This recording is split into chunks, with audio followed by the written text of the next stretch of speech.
इस देश के मूल मालिकों को अपनी ही जमीन से खदेड़ने का जो ये षड्यंत्र है, ये सरकारें किसी भी पार्टी की रही,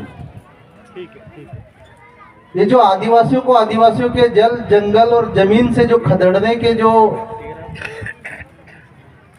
कूटनीतिक राजनीतिक जो षड्यंत्र है, और इन षड्यंत्रों में ये सरकारें कामयाब भी हो जा रही हैं। क्यों? कभी आप लोगों के मन में विचार आया क्यों? जब भारत आजाद नहीं था, जब अंग्रेजों का 200 सालों तक शासन चला और उस शासन में हमारी जमीन सुरक्षित रही, लेकिन जब हम आजादी के गुण गा रहे हैं, आजादी का अमृतकाल मना रहे हैं, आजादी के जय जयकारे कर रहे हैं, और इस आजादी में हमारी जमीनें सुरक्षित नहीं।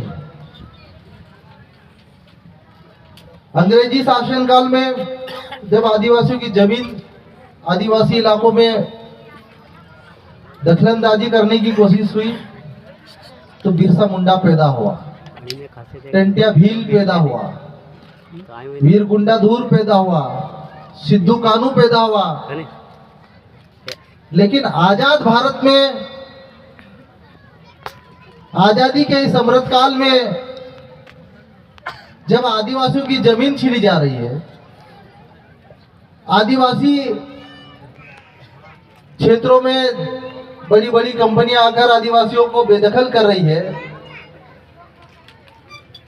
तो उन बिरसा मुंडा की आत्मा और टंटिया मामा की आत्मा, गुंडाधुर की आत्मा हमारी नई पीढ़ी के युवाओं के भीतर क्यों नहीं घुस रही है, इसकी मुझे चिंता है। जब विदेशी हुकूमतों के सामने 25 साल का नौजवान वीर गुंडाधुर बिरसा मुंडा क्रांति पैदा कर दी, झारखंड जैसे राज्य से लेकर मध्य प्रदेश जैसे राज्य में एक आवाज में भी अंग्रेजों को आदिवासी इलाके छोड़ने पर मजबूर कर दिए। लेकिन ये आजाद भारत में आज ऐसा क्यों? ये इसलिए हो रहा मेरे साथियों, क्योंकि आज हमारे आदिवासी समाज अलग अलग टुकड़ों में बटा हुआ है। राजस्थान का अपने आप को अलग मान रहा है, मध्य प्रदेश को अपने आप को अलग मान रहा है, महाराष्ट्र का आदिवासी अलग मान रहा है, झारखंड का आदिवासी अलग मान रहा है, उड़ीसा का आदिवासी अलग मान रहा है। जबकि भारत के संविधान में ये पूरे देश के 10 करोड़ से ज्यादा आदिवासी इस देश के मूल मालिक हैं, इस देश के मालिक हैं। लेकिन ये मालिक आज एकजुट नहीं है। ये मालिक आज ये भूल चुके हैं कि हम इस देश के मालिक हैं, और इनको ये एहसास दिलाना है, इनको याद दिलाना है कि हम इस देश के मालिक हैं। आज हम बात करते हैं इस लोकतांत्रिक व्यवस्था की। इस लोकतांत्रिक व्यवस्था में जयपाल सिंह मुंडा के बाद आदिवासियत के लिए लड़ने वाले, आदिवासियों के जल जंगल जमीन के लिए लड़ने वाले, आदिवासियों की जमीन के लिए क्रांति पैदा करने वाले युवा कितने हुए। आज हम राजनीतिक पार्टियों की बात करते हैं। हमारे राजस्थान के युवा साथी बोल रहे थे कि मध्य प्रदेश में जैस के नाम से जो आदिवासी की जमीन छीनने वाले मुद्दे देते हैं, ये बात सही है। लेकिन जब आदिवासी समाज के नेतृत्व करता हमारे युवा जब राजनीति में जाने की बात करते हैं, तो यहीं पे आवाज उठने लगती है कि राजनीति नहीं करना है। जब हमारे युवा चुनाव लड़ने की बात करते हैं, तो यहीं पे विरोधाभास पैदा होता है। लेकिन इस लोकतांत्रिक व्यवस्था में यह भी आप लोगों को सुनना चाहिए, समझना चाहिए कि आप अगर विधानसभा और लोकसभा में जाकर अगर सामाजिक नेतृत्व पैदा नहीं करोगे, तो हमारी जमीन हमारे सामने छीनती जाएगी। आज आप लोग बताओ मुझे, आज यहाँ मुझे हाथ खड़ा करके बताएंगे, इतने सरपंच बदनावर विधानसभा क्षेत्र के इस जमीन बचाने के लिए उपस्थित हुए, हाथ खड़े करके बताएंगे मुझे।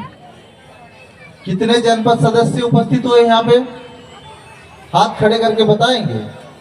कितने जिला पंचायत सदस्य उपस्थित हुए, आदिवासी समाज के कितने विधायक उपस्थित हुए, एकाध कोई सरपंच आ गया होगा। जब आपके साथ आपका जनपद सदस्य नहीं खड़ा, आपके साथ आपका सरपंच नहीं खड़ा, पंच नहीं खड़ा, विधायक नहीं खड़ा, सांसद नहीं खड़ा, तो इस लोकतंत्र में इस लड़ाई को कैसे जीतेंगे?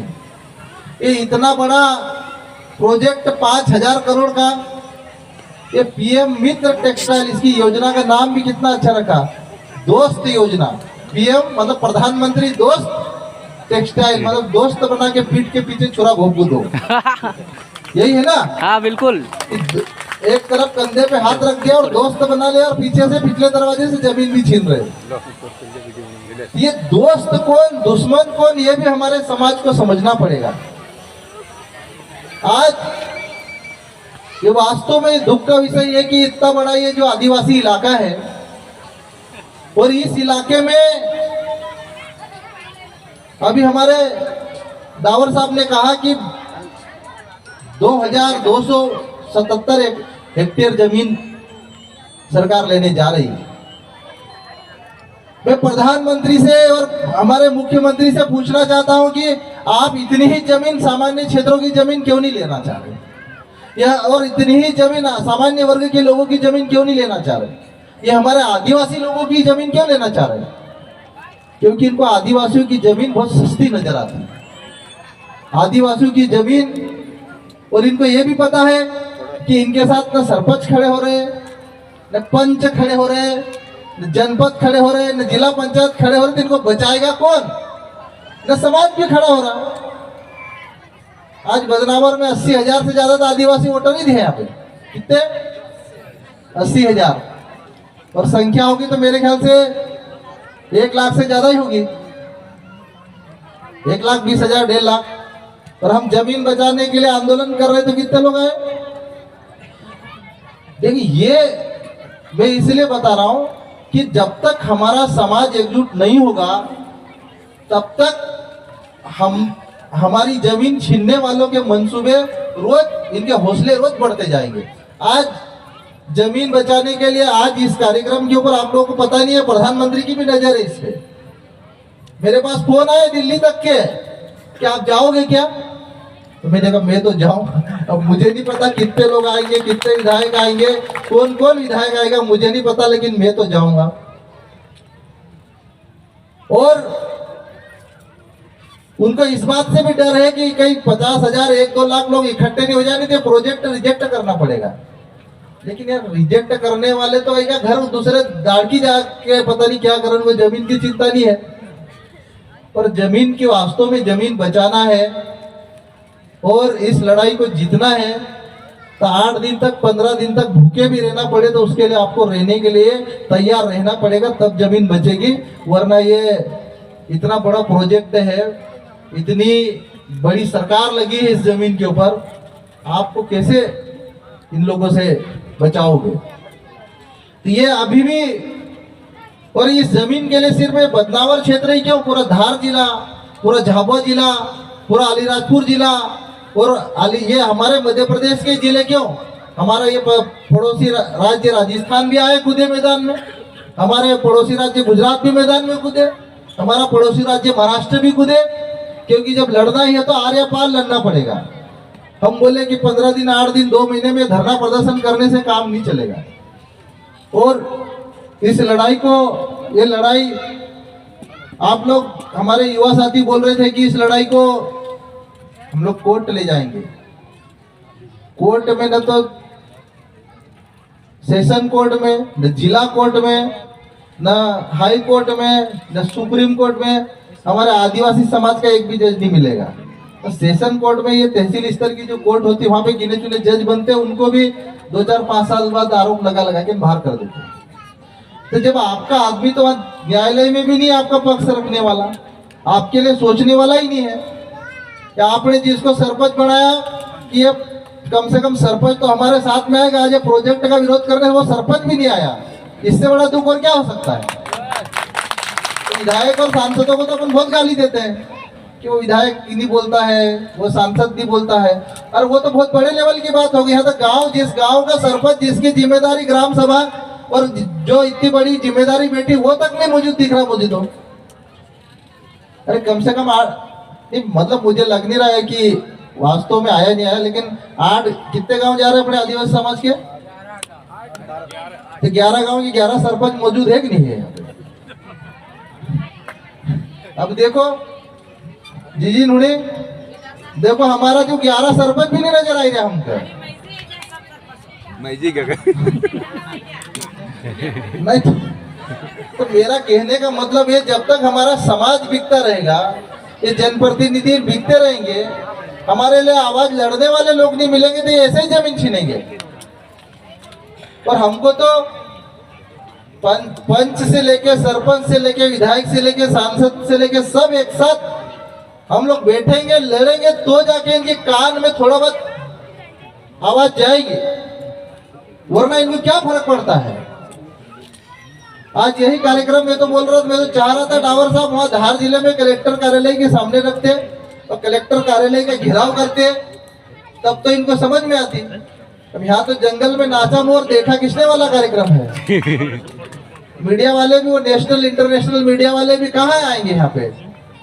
तो कहने का मतलब ये भाई कि जब तक ये समाज का एक एक बच्चा, जब तक तुम 15 दिन के लिए भूख हड़ताल नहीं करो, जब तक ये 4-5 राज्य के लोग आके हैं, 1-2 लाख लोग इकट्ठे 15 दिन 1 महीने तक नहीं डेरा डालेंगे, तब तक इनको कोई फर्क पड़ने वाला नहीं है। तो कोर्ट में क्यों जाए हम लोग, फैसला यही ऑन द स्पॉट हो, यही प्रधानमंत्री आना पड़ेगा। आप लोग 2 लाख इकट्ठे हो जाओ, ये 4-5 राज्य के आदिवासी यहाँ पे डेरा डाल दो, प्रधानमंत्री नरेंद्र मोदी को यही आना पड़ेगा और इस चुनाव से पहले आना पड़ेगा, लोकसभा चुनाव से पहले आना पड़ेगा। और प्रोजेक्ट निरस्त भी लोकसभा चुनाव से पहले करेगा, लेकिन उसके लिए मेहनत अभी करने की जरूरत है हमको। हम कोर्ट वोट जाएंगे 10 साल 20 साल, कोई कोर्ट न्याय नहीं देने वाली है। 10 साल 20 साल में तो हम लोग कटोरे लेके भीख मांगने वाली स्थिति में आ जाएंगे, जमीन चली जाएगी, क्या करेंगे हम लोग। तो मेरा आप सभी बदनावर वासियों और हमारे मध्य प्रदेश के आदिवासी भाइयों से मैं कहना चाहता हूं कि जमीन तो इनको 1 इंच नहीं देना है। बहुत बढ़िया। और अगर जबरदस्ती छीनते हैं तो ये 4-5 राज्य के आदिवासियों को तैयार भी रहना पड़ेगा बिरसा मुंडा बनने के लिए, टंटिया मामा बनने के लिए, गुंडा धूर बनने के लिए। और जब तक ये बिरसा मुंडा टंटिया मामा की आत्मा नहीं घुसाओगे, तब तक आपकी जमीन बचने वाली नहीं मेरे भाइयों। बात समझ रहे हो ना मेरी। टंटिया मामा जब हमारे महू में एक बपकी मारता था तो 200 किलोमीटर दूर तक अंग्रेजों को खबर लग जाती कि टंटिया मामा ने बपकी मारी, इस क्षेत्र में अंदर नहीं घुसना है। तो वैसे युवाओं को वैसे टंटिया मामा बनना पड़ेगा, बिरसा मुंडा बनना पड़ेगा,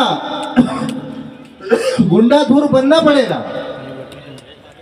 और जो मैं तो बोल रहा हूं, कोई भी नेता हो, आपकी पार्टी का हो चाहे पार्टी का नहीं हो, जो आदिवासी समाज के आरक्षण से अगर विधायक बना, सरपंच बना, पंच बना, जनपद बना और आपकी लड़ाई लड़ने के लिए आपके साथ खड़ा नहीं होता है, तो ऐसे जनप्रतिनिधियों को क्या करना चाहिए, इसका फैसला भी समाज को करना चाहिए।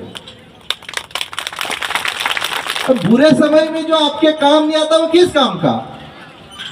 आज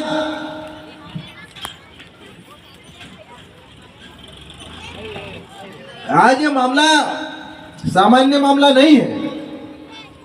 और ये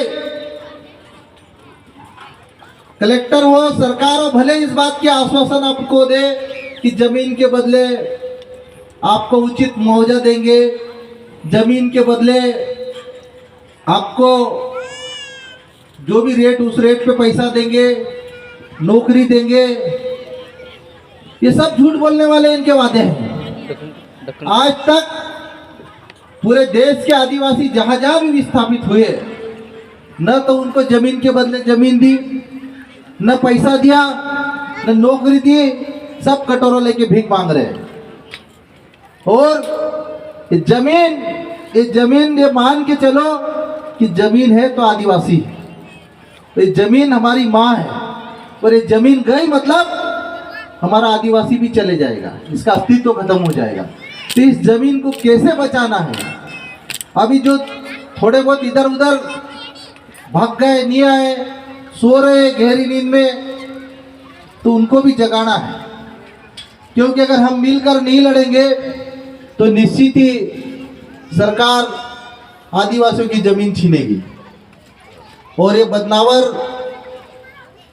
ऐसा क्षेत्र है जहां पर बड़ी संख्या में आदिवासी समाज का युवा रहता है, और मुझे यहाँ के युवाओं में पूरा भरोसा है कि यहाँ के युवाओं में इतना जुनून और जज्बा मैंने देखा है कि अगर एक ठान ले, एकजुट हो जाए तो माई का लाल आपकी जमीन 1 इंच नहीं छीन सकता है।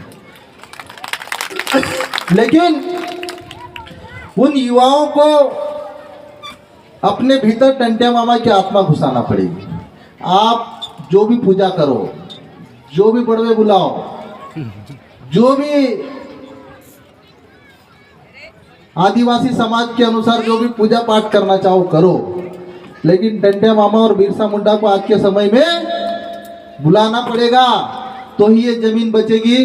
वरना आप लोगों की जमीन धीरे धीरे दलालों के साथ मिलकर थोड़ा थोड़ा पैसा देके, थोड़ा थोड़ा लालच देके, और दलाल भी हमारे ही समाज में पैदा होंगे। क्योंकि थोड़ी सी लालच में कहीं ना कहीं समाज के लोग कहीं ना कहीं इधर उधर मिल जाते हैं, और वही फिर कहेंगे कि यार दे दे जमीन, दे दे जमीन। लेकिन सवाल ये है कि अगर आज ये जमीन आप लोगों ने नहीं बचाई तो ये आप लोगों की आने वाली पीढ़ी आप लोगों की खत्म हो जाएगी। और आप लोग अगर ये सोचते हैं कि आपको जमीन ये इंदौर में दे देंगे, धार में दे देंगे, मैं बोल रहा हूँ, मैं गारंटी के साथ दावा कर रहा हूँ 1 इंच जमीन नहीं देने वाले वहां पे। क्योंकि और हमारा आदिवासी समाज अगर थोड़ा बहुत मुआवजा लेके ये सोच लेंगे, मुगालदे पाले कि हम वहां प्लाट लेके रह लेंगे, वहां पे अगर तुमको ये 1 एकड़ के 5 लाख 10 लाख 15 लाख 20 लाख दे भी देंगे, तो वहां पे अगर तुम एक छोटा सा प्लाट भी खरीदोगे तो प्लाट की कीमत 50 लाख से ऊपर मिलेगी इंदौर में। तो आप उस पैसे से न तो जमीन खरीद सकते हैं खेती के लिए या रहने के लिए, न उस पैसे का हमारा आदिवासी समाज का भोला भला व्यक्ति यूज कर सकता है। अगर मैं आप लोगों को बताना चाहता हूं कि मेरे विधानसभा क्षेत्र में सरदार सरोवर डैम से 20-25 साल पहले लोगों को विस्थापित किया। सरकार ने उनको भी बहुत बड़े बड़े वादे किए थे कि नौकरी देंगे, कॉलोनी बना के देंगे, आधुनिक कॉलोनी डेवलपमेंट करेंगे, आपको रोजगार देंगे, जमीन के बदले जमीन भी देंगे। लेकिन सिर्फ 10% लोगों को वो भी ऐसी जमीन दी जहां पर खेती करे तो कहीं उगे ही नहीं। वो पैसा भी देना चाहिए था, वो पैसा भी न दिया, न जमीन दी। पर आज जिन की नर्मदा सरदार सरोवर डैम के कारण जिन की जमीन गई, जो लोग विस्थापित हुए, आज उनकी स्थिति कटोरा लेके भीख मांगने वाली स्थिति हो गई और उनका सब कुछ खत्म हो गया, गांव के गांव खत्म हो गए। तो आज ये प्रधानमंत्री नरेंद्र मोदी जी आपका दोस्त बनकर पीठ के पीछे छुरा घोंपने के लिए जो कोशिश जरूर कर रहे हैं, लेकिन अगर प्रधानमंत्री जी या आपको जमीन के बदले जमीन नहीं देते हैं तो मुआवजे की बात, नौकरी की बात, अगर सरकार कानून नीति नहीं बनाती है तो ये सब के सब इनके जुमले हैं और कुछ भी नहीं है। जब तक कानून नहीं बनेगा, जब तक नीति नहीं बनेगी, तब तक कुछ नहीं मिलने वाला है। ये कलेक्टर आज है कल चले जाएगा, ये सरकार आज है कल चले जाएगी, लेकिन ये आपका गांव, आपकी भाषा, आपकी बोली, आपके रिश्तेदार, ये तो धीरे धीरे अगर उजड़े तो सब खत्म हो जाएंगे। एक को जमीन मिलेगी गुजरात में, एक को जमीन मिलेगी महाराष्ट्र में, एक को जमीन मिलेगी राजस्थान में, तो कौन मिलेगा आप लोग? सब खत्म, गांव, यहाँ की भाषा, रीति रिवाज, संस्कृति सब खत्म हो जाएगी। तो आप सभी भाइयों से मैं यही कहना चाहता हूं कि ये लड़ाई अगर वास्तव में लड़ने के मूड में है, तो वास्तव में जमीन बचाने के मूड में हो, तो फिर हमको 100 गुना और ज्यादा मेहनत करने की जरूरत है। कितने गुना? और अभी जितने भी है, ये आप लोग अभी 2000 हैं, अभी